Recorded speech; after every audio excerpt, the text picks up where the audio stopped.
Hello and welcome. I'm Liz Brooks, Library Associate at Harford County Public Library's Bel Air branch. Thank you for joining us this evening for our Genealogy program, Tour of the Maryland State Archives Part 2. We are thrilled to have Kasey Maes back with us this evening. She really has a passion for genealogy. Kasey has been working with the Maryland State Archives since 2018, when she started off as a volunteer pooling records. Now a full-time employee, Kasey assists researchers every day with their questions about Maryland history. When not assisting researchers, Kasey is combing through records, looking for interesting documents and photographs to share on the archive social media pages. She is currently finishing up her master's degree in Information and Library Sciences at the University of Maryland, College Park, with a focus on archival studies. Kasey will be using a live link during her presentation this evening. You can adjust what you are seeing on your screen by using the screen view in Zoom. Please feel free to submit questions via the Q&A feature on Zoom at the end of the show. I will try to get to as many as I can.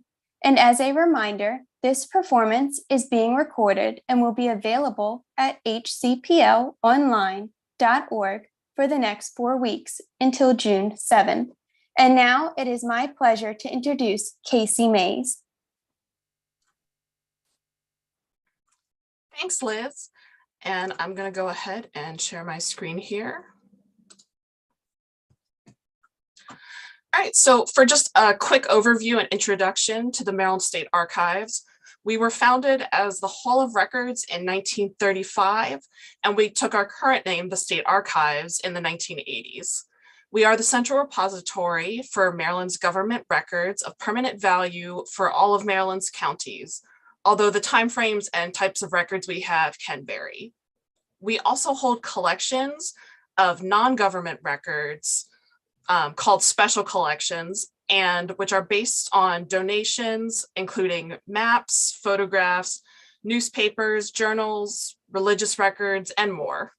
We also have a great non-circulating library of historical and genealogical resources, along with government publications and reports.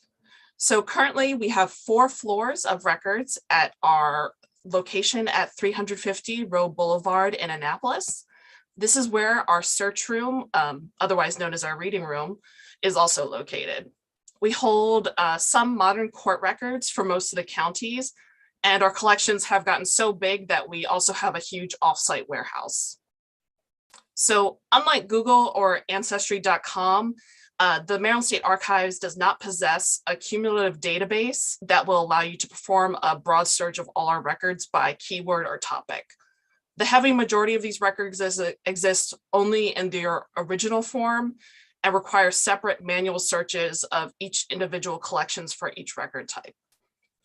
So as you'll see on our homepage, there is a search toolbar. This is kind of our little difficult child. It searches records that are already text searchable, like legislative records, biographies written through grants, like the study of the legacy of slavery in Maryland, and any other text on our website, like our cataloging. However, most of our records are not text searchable or transcribed, so it doesn't really encompass the large variety of records we offer. So what I'll be showing you tonight are examples of common genealogical research requests we get. So starting off, one of the most common things we do get requests for are court records. So starting off, what we always tell people to do is go to our Guide to Government Records, the Reference and Research tab, and this is where you'll find all of our various topic-specific research guides that we're constantly working on improving. Now, if you go down, you'll see we have this Divorce Records tab.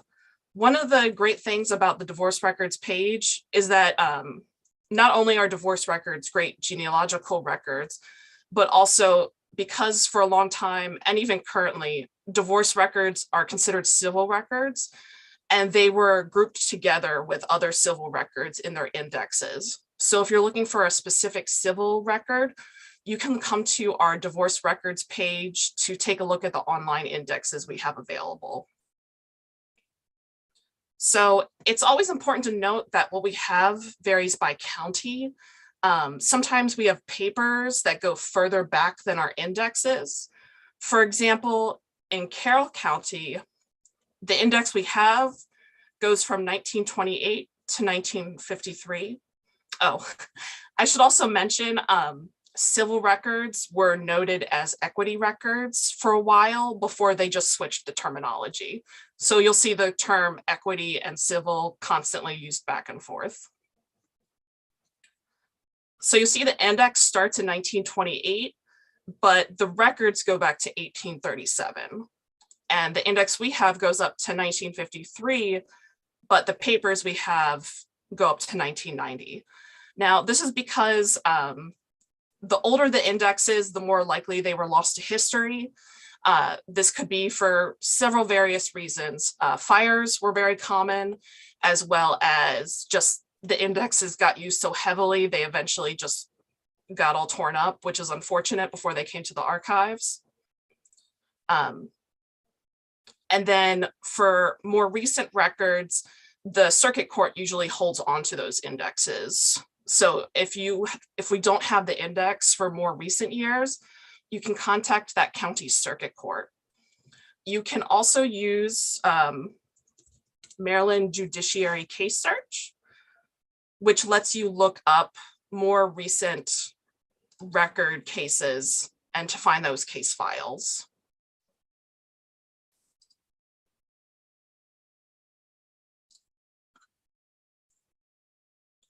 So for today, what we're going to do is I'll actually be starting us off in Baltimore City. Now, Baltimore City had 2 circuit courts, which means when you're looking at any type of civil paper, especially divorces, this could have happened in either circuit court. So we could recommend checking out both of those indexes.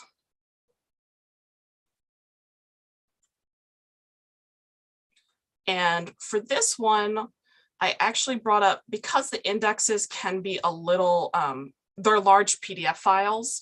So I went ahead and actually brought it up. But what you'll do is you'll click on this link here, and you can click on View as Multi-Page PDF to view the link online from home. And now this is what the index will likely look like. Depending on the county, the index might be organized a little bit differently. Usually it's alphabetical, and they will note the years. But if you do have trouble reading an index, go ahead and definitely contact us and we can help you out with that.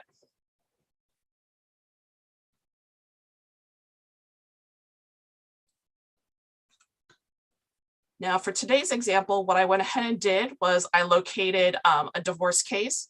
Now, usually they will note the type of, they'll sometimes note the type of case it is. For divorce cases, you can usually tell because it's male and female defendant and complaint with the same last name. So for instance, here I went with George R. Bell versus Fannie Bell. There will be a docket and page number. For older records, sometimes that's all there will be, is that docket and page number. Because they just wrote it down in the book instead of actually doing a full case file. But for more recent cases, usually after the 1900s, it was the actual case file itself. So we always recommend writing down, even if it's just the docket page, we always recommend writing down everything you find in the index, because that can help us with locating that original record. Now in this case, the case file was 41815. And once you have that,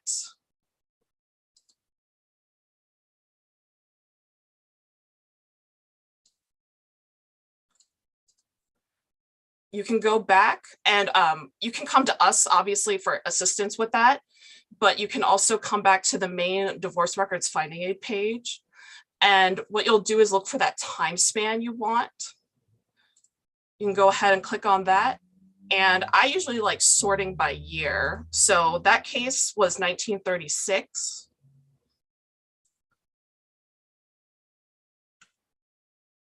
And the case number was 41815, which would be in this case file range here. And so this information is what lets us find the record in our stacks, the location number, and then the MSA citation helps us find it in our guide.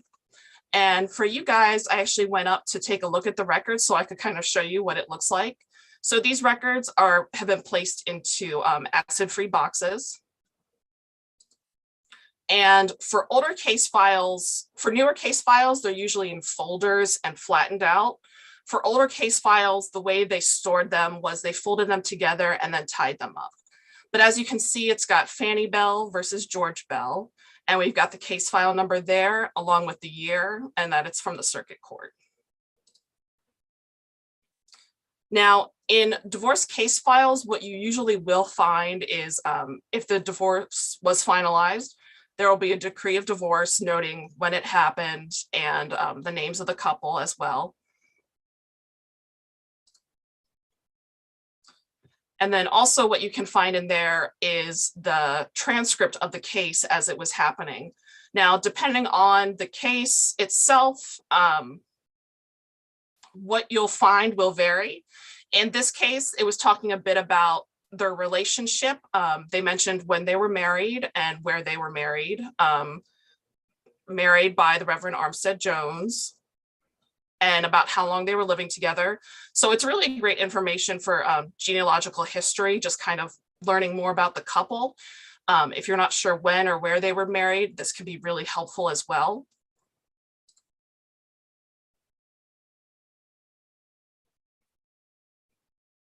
And here was further kind of transcript of why they were divorcing and the other choices.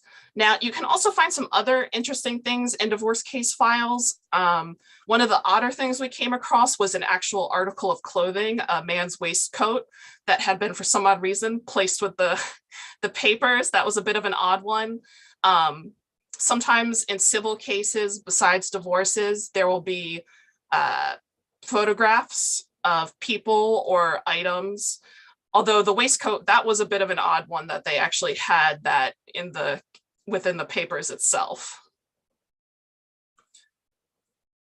So most of our civil records have not been digitized just due to the fact that there are so many. So you will usually either have to come into the archives to view them or request a copy for yourself. Now, on the other side, there are criminal records. And our criminal records page, we currently haven't reworked it, so it's our older court records page for criminal records. Criminal records are a little bit more difficult because they're just a little harder to simplify. More recent criminal records do have specific restrictions on them to ensure the protection of sensitive material and PII. If you are looking for a criminal record, I would recommend contacting the court where the case was heard first, due to the complexity of how criminal records are handled. A lot of courts prefer to hold on to the indexes for their criminal records or even the papers. So what we have extremely varies by court and county.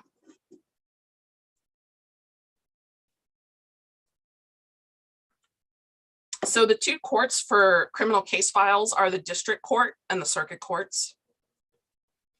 On our webpage, you can use this to click to whatever county and court you want to view. And you can see here the different types of criminal records we have to offer you at the moment.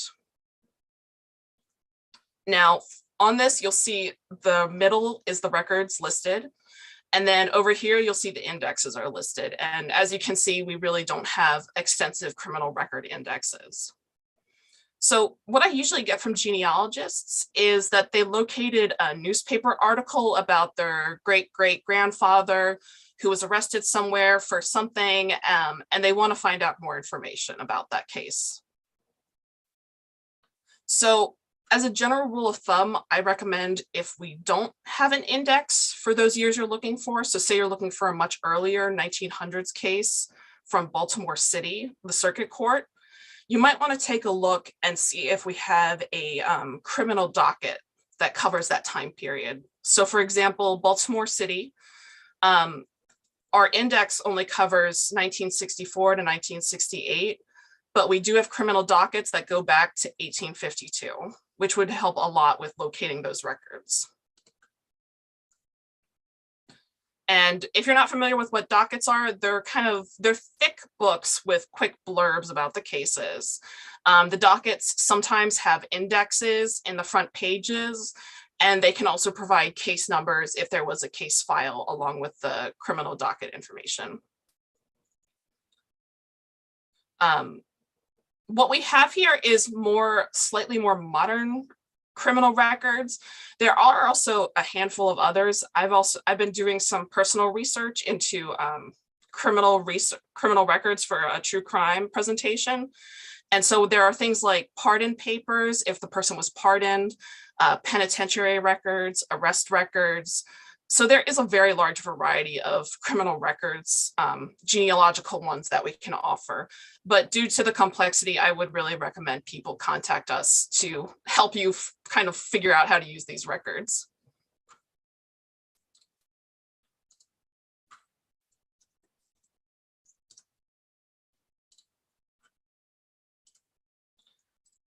And now moving on, I'm going to show you our probate records, which are basically wills administration accounts.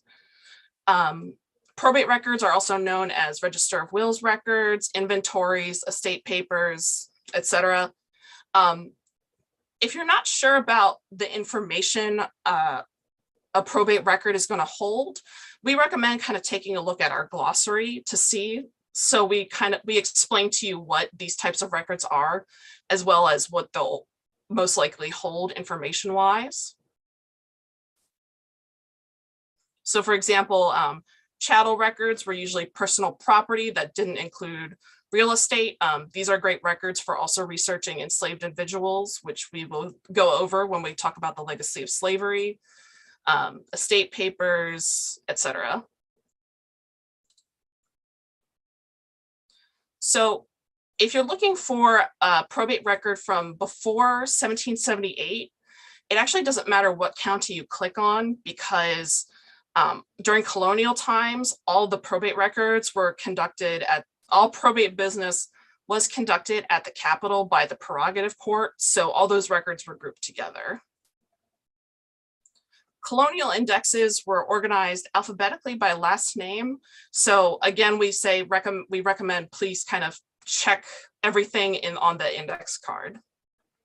So over here, when you click on the county, the indexes will be up top, and you can click on that link. And for our example, what I went ahead and did was I located someone in the index with the letter E.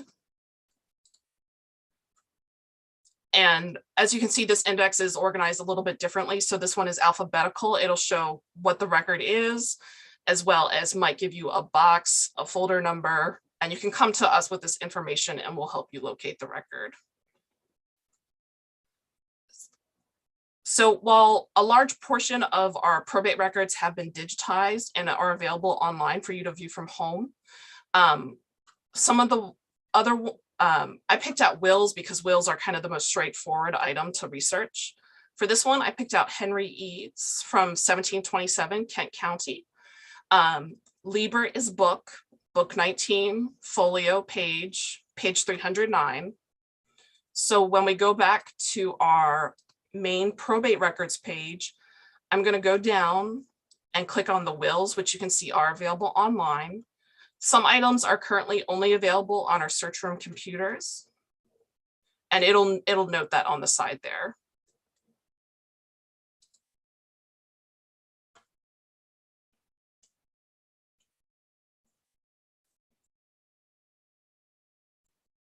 And here you can see it'll note the book name as well as the book number. And for us, it was book 19, folio 309. So here we go. We've got book 19. And you can click view wills here. Again, it is a large file, so it might take a moment to download.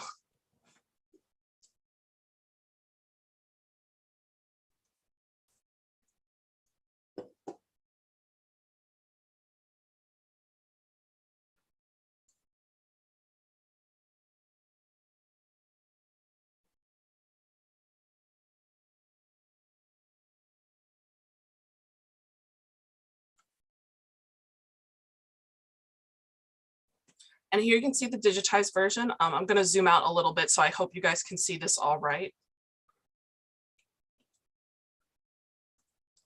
And I already went ahead and took a look at this. So for older probate records, what you'll notice is what they'll do between records is they'll usually do like a line marker. And the first couple words, sometimes we'll get questions from like, how do you read this so fast and how do you find the information so fast? A lot of the information at first is the same, in the name of God, amen, in the something, something year, date, time. But I'm really looking for that name is Henry Eads, which tells me this is the man I was looking for and that I found in the index. As you look through it, what a lot of information that probate records can offer that are really excellent, especially wills, is it'll note information about family, sometimes friends, and their estate. So in this case, one of the things it talks about is it talks about his sons. So his sons, John and Henry, as well as his wife, Mary, and what he left to them. So he left them a plantation, some money each as well. So this is really helpful for finding out family members of a person if you're not quite sure who else they were related to, as well as possible land that they owned. As we mentioned previously, sometimes the names of enslaved individuals are mentioned here as they kind of go through and leave their property to other people.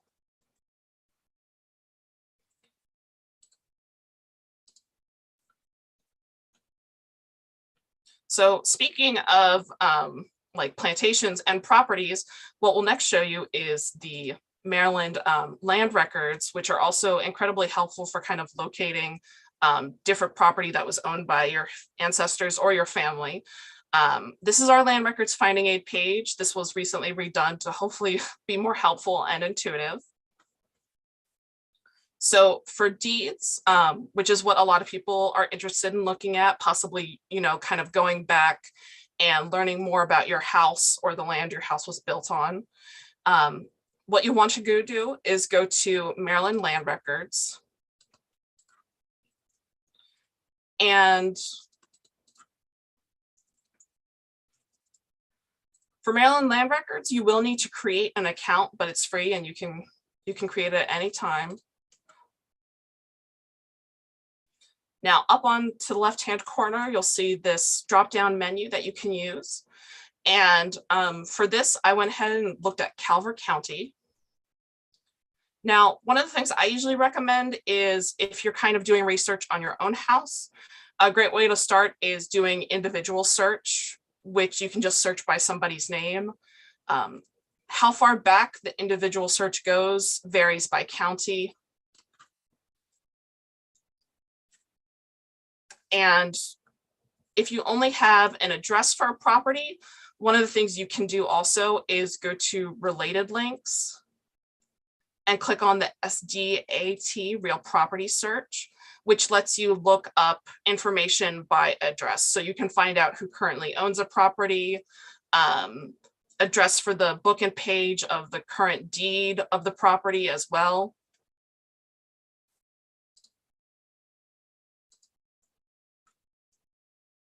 So for this one, let's see, last name first name, I just did John Smith.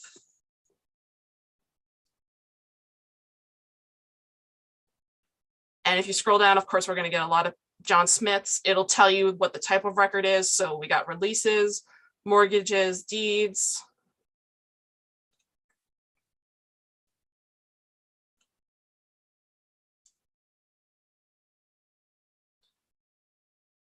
And you can go ahead and click on any of these links and it'll show you the actual record itself. So you can kind of take a look at what's available in that record. Now, to kind of learn more information about your property and to find out previous owners, one of the things you can do is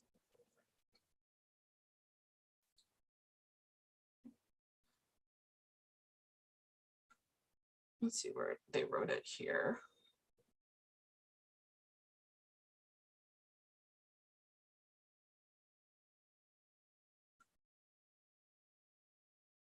Yes.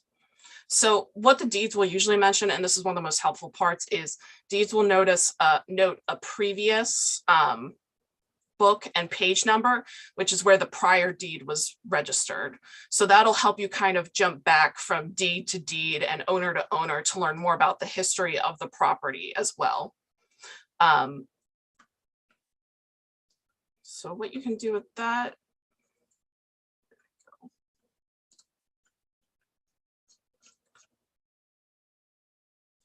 is if you go back to this main page here, you can click to jump to new volume. And just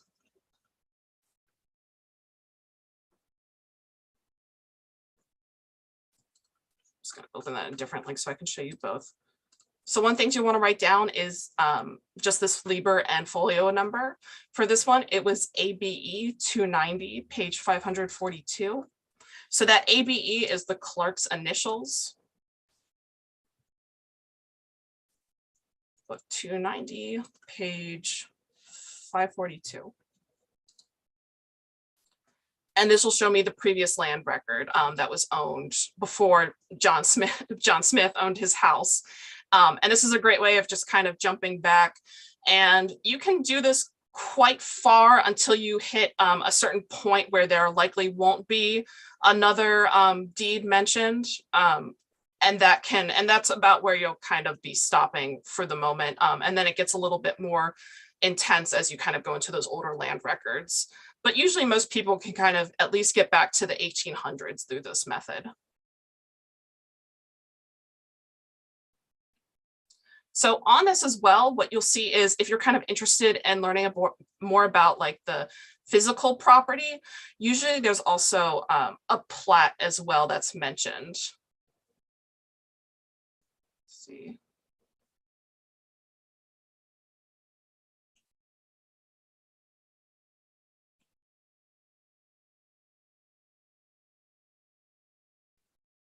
So for this one, and that's plat. And we have another website called plats.net that lets you look that up.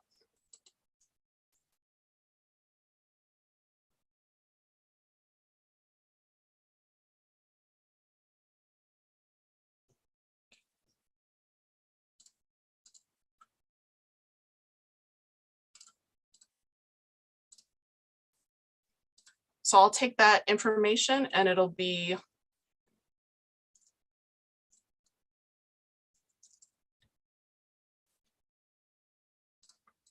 GWD 9, page 149. And now you can see, I can see what that plat is.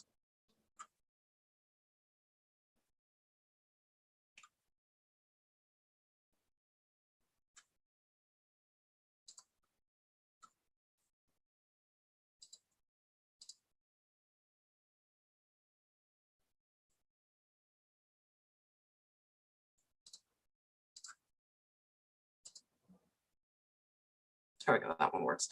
And then this is the plat record that shows that land as well as all the items on it. So plats are just kind of a general overview of what the property looks like. It's not a map of the property, unfortunately. Usually we don't have maps of properties as those were more personal records, and maps don't usually show people's individual properties on them.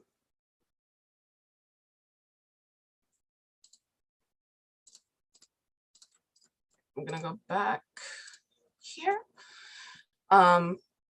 So if you're kind of just looking for a plat for a modern property and you're just kind of looking for your own without using the deed, you can also use that SDAT property real search. To show you how to use this, what we're going to do is I'm just going to look up in Arundel, and you can search by street address, street number or name. I just went ahead and looked at row for Row Boulevard because we've got quite a few on our street of Annapolis.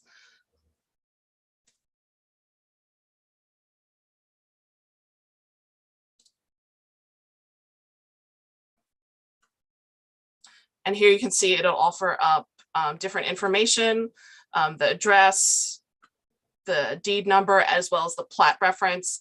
And that'll be book 30, page 25. So if I go to plats.net, Is there a link on this one? If I go to plats.net again, you can just go ahead and type that in, book 30. This one was page 25.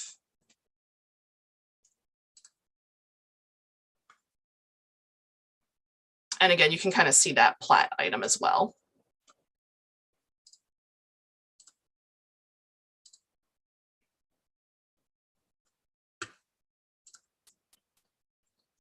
Okay, and moving on, what I'll show you next is our Maryland Legacy of Slavery website.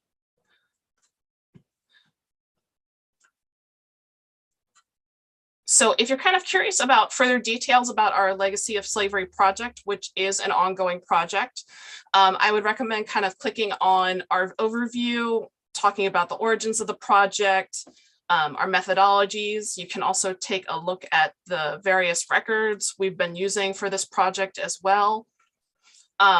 If you're just kind of curious about different enslaved individuals or people related to the legacy of slavery in Maryland, you can check out our case studies, which is kind of a fun way of just doing research on different people in Maryland.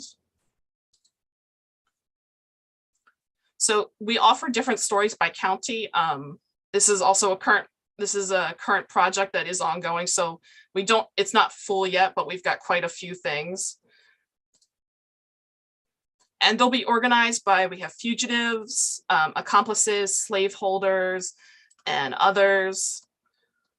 Depending on the person, when you click on them, they will have usually a biography that offers more information about the person and the research that's been done on them. Sources, which usually lists off where we located that information on each person. Now, some people have images available, paintings, or possibly for sometimes runaway ads, they'll offer like a description of the person or such. But for most people, there aren't any images available, unfortunately. Now, what's really helpful to researchers, and one of my favorite things especially, is the database that we have, which includes over 400,000 individuals, including white, Black people, slave owners, enslaved and free individuals. And this covers primarily the years 1830 to 1880. Now, you can do quick search, which is just by a single name, date, description. I like doing by advanced search because that offers me a few more options.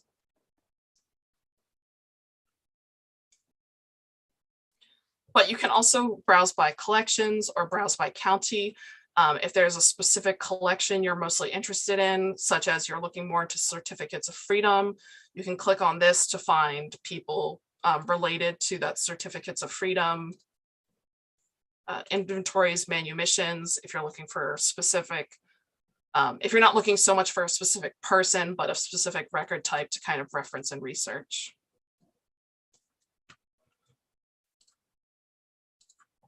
So one of the people I came up on was Phoebe Myers, and I'm going to use her as our example. Now, as you'll see here, it shows you the types of records and the results up here. So for Phoebe, we found her in an 1850 census as well as a prisoner record. So from this 1850 census, you can see the information we got about her. She was 47 years old, born in Maryland. She's from Queen Anne's County, District 1. And if you open up the pop-up here, there'll be a little bit more information about where the record was found, the citation information especially, which is very helpful, as well as the source page that we found her on in the census record. Now, why I find Phoebe really interesting is because there is a prisoner record about her. Well, I should say a prisoner record about another woman named Phoebe Myers, who was enticing slaves to run away. And the reason I like this especially was because she was arrested in 1855, and she was noted as being 42 years old.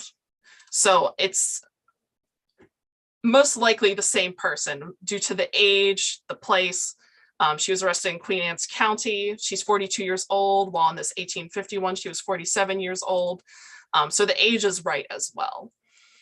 And for this prisoner record, Unfortunately, the citation isn't there, but if you did contact us about this, we would be able to tell you this is a Maryland penitentiary record. And I'm going to show you here, actually, you can look up Maryland penitentiary records are available online.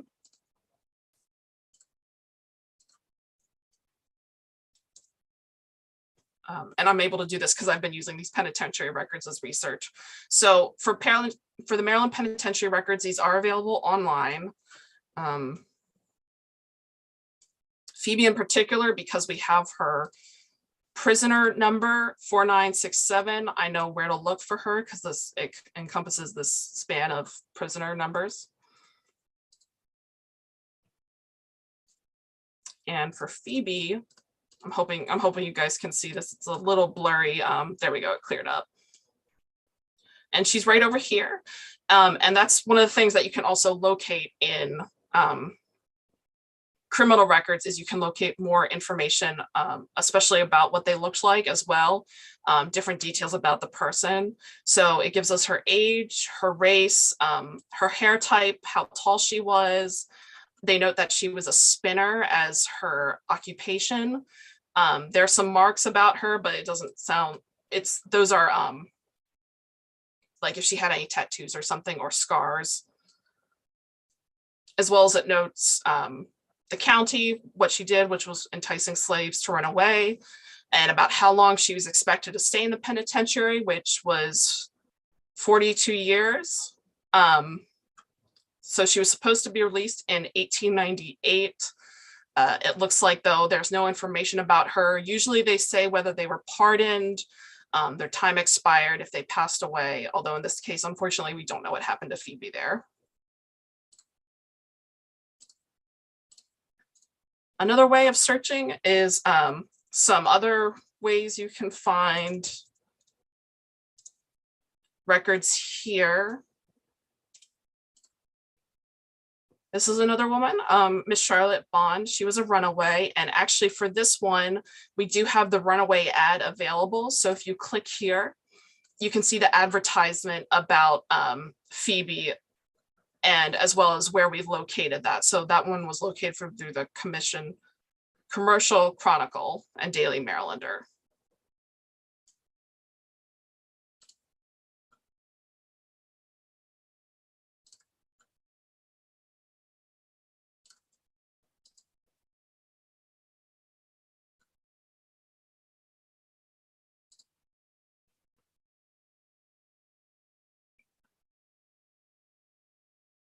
Okay, and I believe that does end my presentation.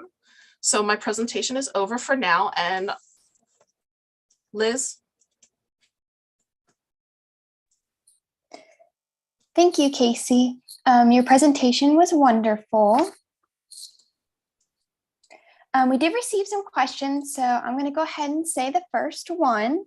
Let's see, it says, what is the most underrated part of the archive? The most underrated part of the archive. I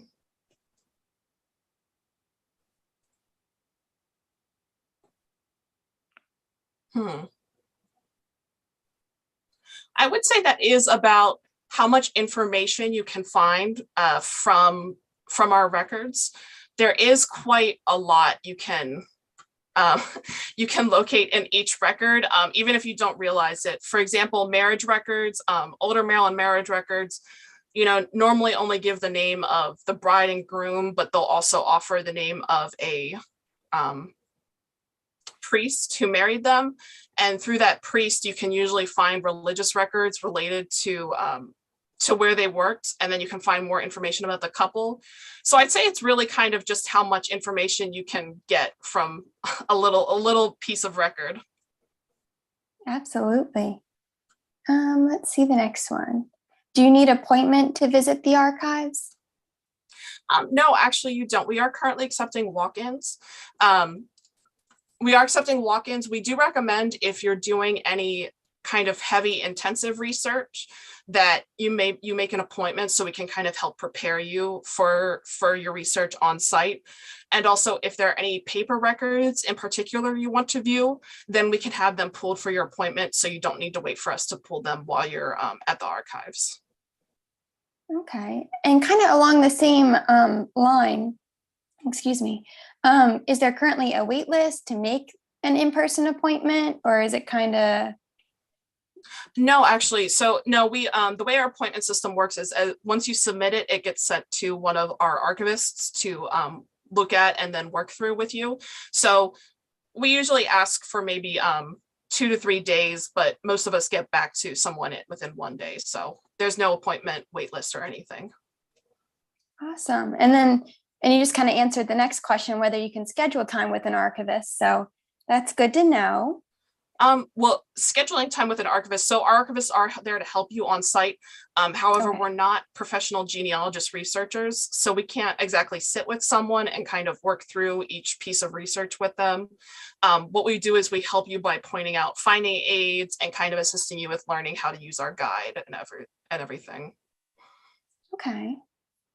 Let's see. And then another question is, let's see, what is the difference between the Maryland State Archives estate records and the will records? So I wouldn't say there's too much of a difference. Estate papers are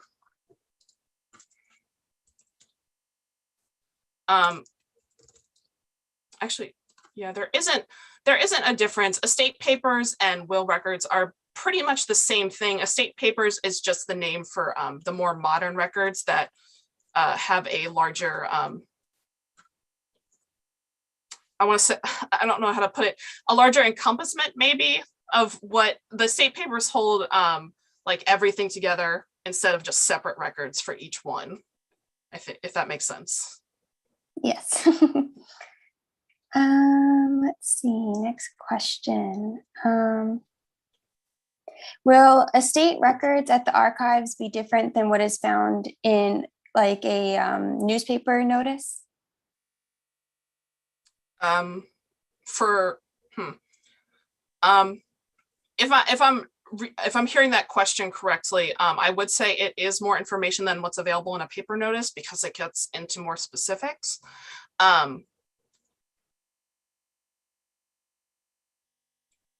I don't think I've seen the paper notices before, so I'm not sure if they're talking about modern paper notices or like older ones.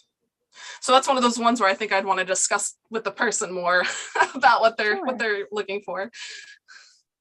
I think what they meant was kind of, you know how in newspapers they have to put a notice when someone died and they list out the estate, who received like what property and everything like that. I think maybe what they're asking is that going to be detailed a whole lot more in what you all have at the archives versus what is listed in the newspaper clipping? I would say that the papers at the archives are much more detailed than what's in the newspaper clipping. Yeah. Awesome. All right, let's see. Oh, this is a good one. What is the most interesting thing you have found in the archive? So for me personally, I'm interested in true crime research, particularly historical true crime. And I'm working on a presentation right now for that. And one of the things I located was a murder that happened in the 1700s that someone tried to cover up, but then it was discovered due to basically they tried to burn the house down, but because the house was made of like soil and sod and such, it preserved the bodies so that they found out it was a murder actually and not just the people died by fire. So that for me was really interesting. The waistcoat one from the divorce case, that was also pretty interesting because usually when we open up those divorce case files, we're only expecting paper, not an actual physical piece of clothing. Very true. Let's see. Someone asked, since majority of Bram Stoker's novel takes place in May, is there any mention of vampires in the Maryland archive? There might be. I don't think I've seen anything really related to vampires so far, but my coworker Rachel works on like spooky Halloween presentations for spooky stuff related to the archives. So maybe she'll know and find something. Let's see, lots of questions. Who is your favorite archivist librarian in fiction? Oh geez, what was his name? Oh, there was the Librarian movies. I don't remember what his name was, but there were these really great movies from like the 90s, early 2000s, and they recently remade a television series based around that. So I enjoyed that one a lot. Oh wow, I haven't seen that one. I'll have to look into it. It's fun. He goes on like adventures and stuff, and they call him the librarian, although he's more of like a museum specialist, I'd say, because he looks for artifacts less than books. Oh wow. Let's see. Are you allowed to take pictures with your phone in the archives? Yes, so we do allow you to take, people are more than welcome to take photographs of any records, as long as, yes, any records.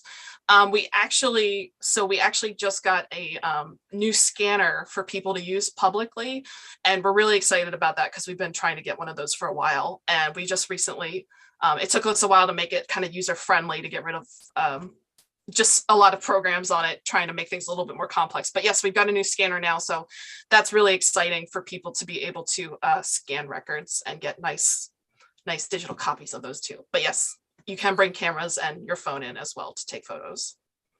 Awesome. And I think there's another question. What records is the Maryland State Archives currently digitizing? Currently what we're working on digitizing is, let me see, what was the big thing?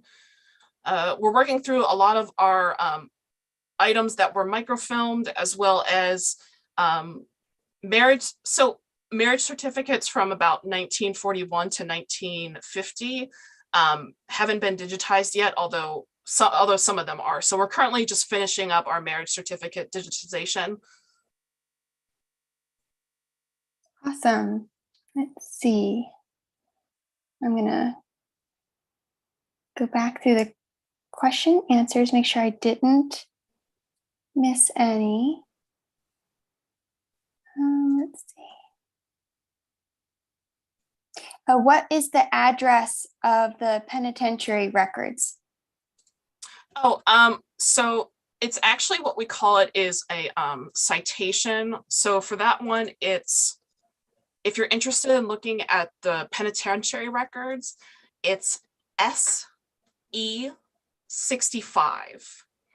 And if you type that in our guide to government records on the jump by series ID, you can check those out online. Awesome. Let's see. Okay. Someone is looking for naturalization records for Baltimore City Circuit Court for the years 1885 and 1890. They have been to the archives, but they are not sure where they are. They say they also have been to the National Archives and they do not know where they are either. Any ideas? Let me see. Naturalization, Baltimore City.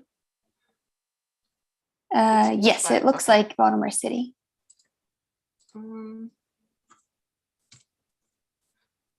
That's a bit more of a reference question. I'd ask them to come speak with us about, or email us. Naturalization records get a little bit finicky because the federal government mostly handled them. So we usually recommend National Archives first. We do have a couple of various naturalization records from Baltimore City, but it, like I said, it varies what we have. So definitely email us about that and we can help you further with that inquiry. Okay, let's see. So someone asked, would Phoebe Myers have been freed from prison at the end of the Civil War if her only crime was enticement to run away? I would hope so.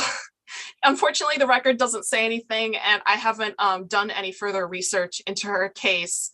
But I would certainly hope so, but you never know about how these work out. see. Can you help genealogists interpret the handwriting in these records? A little bit. So I'm not a handwriting expert for colonial American handwriting. We mostly learn how to read the handwriting just because we see it all the time.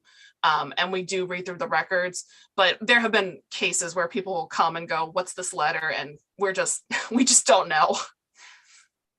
Right. It can be difficult. Let's see. Are you allowed to utilize USB/thumb drives? That is something we're currently discussing. I think at this point we might be selling USB drives that people can use in our search room. So the scanner that we have works with USB drives. You currently cannot use USB drives on our computers. And the main issue with that is that we had security. Our IT team was concerned about security, which is why we currently don't allow USB drives, but we are speaking with them about a way to let people bring in USB drives. Okay. Let's see. Are the outlets for charging laptops and phones in public workspaces of the archives? Yes, each desk has an outlet charger that people can use. That's good to know. Let's see. Since it is one of your interests, do you have a favorite true crime podcast? Tenfold More Wicked, because that talks about historical true crimes. So that one's a great one. Let's see. What is your favorite part of being an archivist at the Maryland State Archives?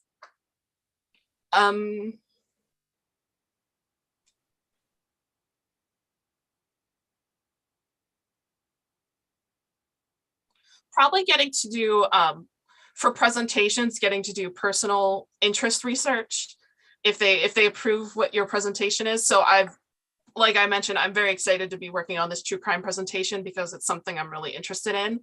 And I have pretty much unlimited access to all these old records going back to the 1700s, 1600s that I can look at and view to find my information. Awesome. Let's see if there's any more questions.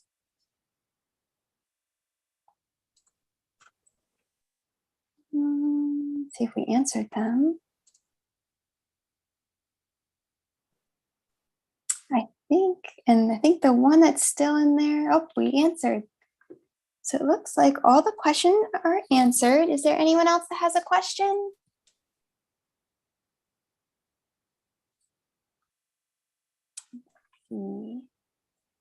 All righty then. So thank you again to everyone for joining us tonight. And as a reminder, this performance is being recorded and will be available at hcplonline.org for the next 4 weeks. Have a great rest of your week and thank you.